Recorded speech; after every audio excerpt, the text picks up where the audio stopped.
Welcome to Honest Faith Daily. I'm so glad you're joining us today. Grace, it's always a blessing to share these honest conversations about our faith.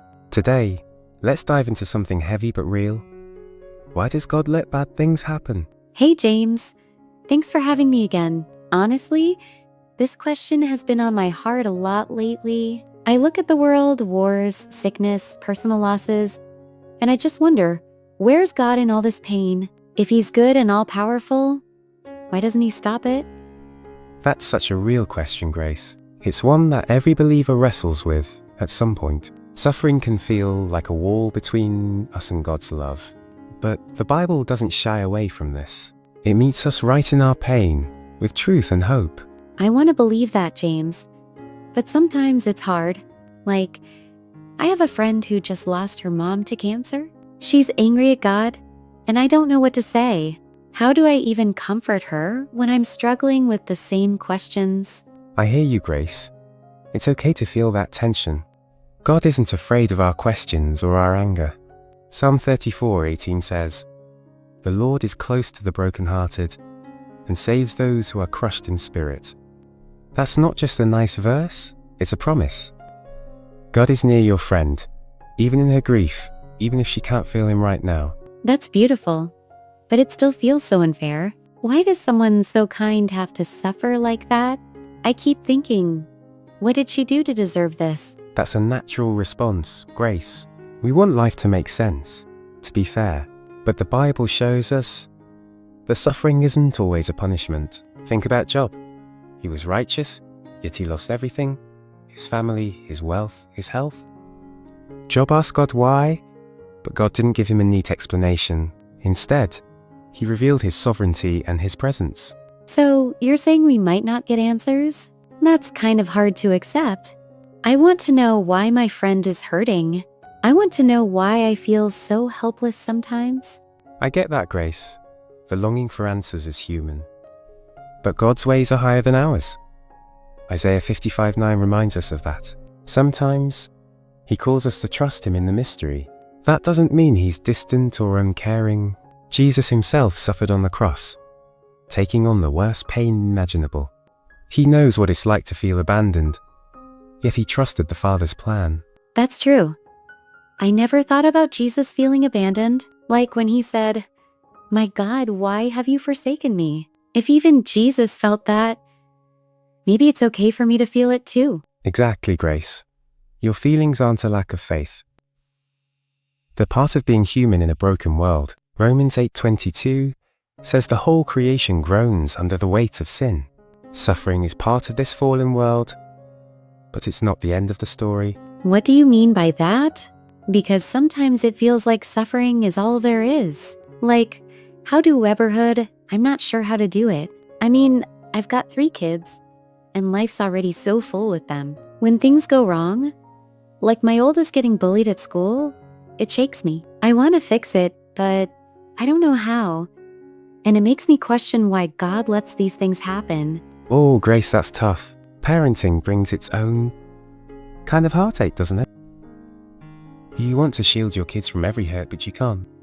It's a reminder of how broken this world is. But God sees your son, just like he sees your friend. Lamentations 3:32-33 says, "Though he brings grief, he will show compassion. So great is his unfailing love. For he does not willingly bring affliction or grief to anyone." God's heart is compassion, even when we can't see the full picture. That's comforting. But it's still so hard to watch my son struggle. I pray for him, but sometimes I wonder if it's making a difference. How do I trust God's love when I can't see it working? That's a real tension, Grace. Prayer can feel like shouting into the void sometimes. But think about Hannah in 1 Samuel 1. She poured out her heart to God, year after year with no answer. Yet she kept praying, trusting God's faithfulness. Eventually, God gave her Samuel, but her trust came first. Prayer isn't just about getting answers. It's about drawing near to God. That's a good reminder. I guess I've been focusing on fixing things for my son. Maybe I need to focus on trusting God with him instead. But what about when the pain feels too big, like with my friend? That's where faith gets tested, grace. When the pain is overwhelming, it's tempting to turn away from God.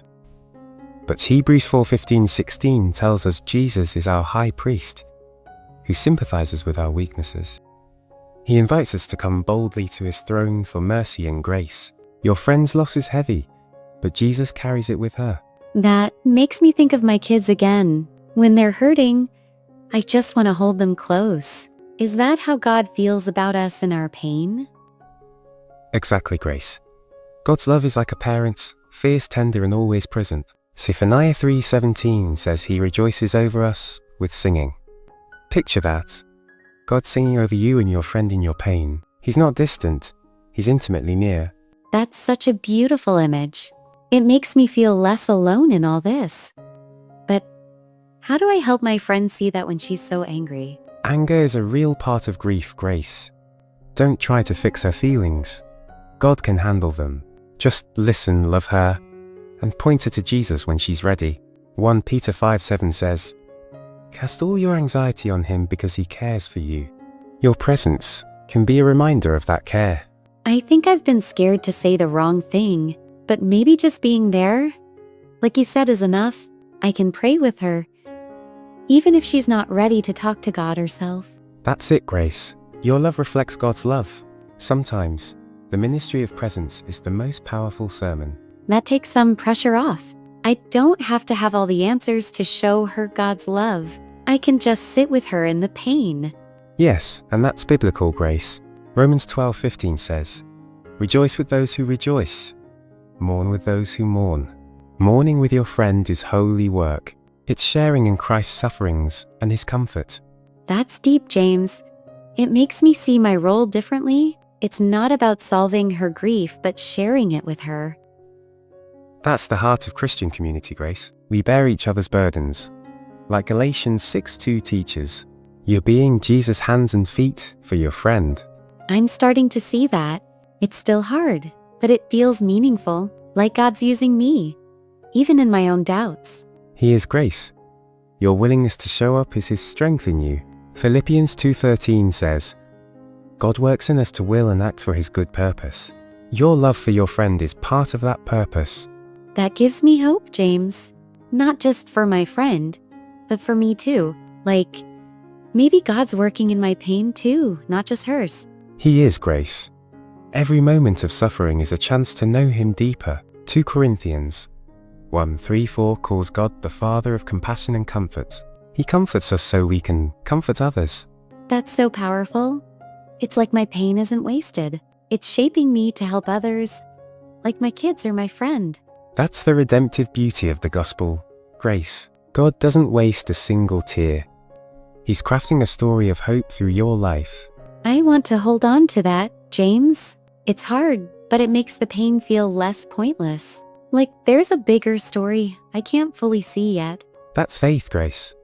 Trusting the author of the story, even in the dark chapters. Hebrews 12:2 calls Jesus the pioneer and perfecter of our faith. He's writing a story that ends in glory. That's what I need to keep coming back to. Jesus is the center, not the suffering. I want to trust him more, for me and my friend. That's the journey, Grace. Keep looking to Jesus, the one who endured the cross for you. He's with you, your friend, and your kids in every moment. Thanks, James. This conversation has been a lifeline today. I feel stronger, like I can keep going. That's God's grace at work, Grace. He's holding you, and you're holding others. For everyone watching, if you're in pain, God is near. Bring your questions, your anger, your tears to him. He's big enough for it all, and his love never fails. Thanks for watching Honest Faith Daily. Stay rooted in truth. Walk in grace, and we'll see you tomorrow.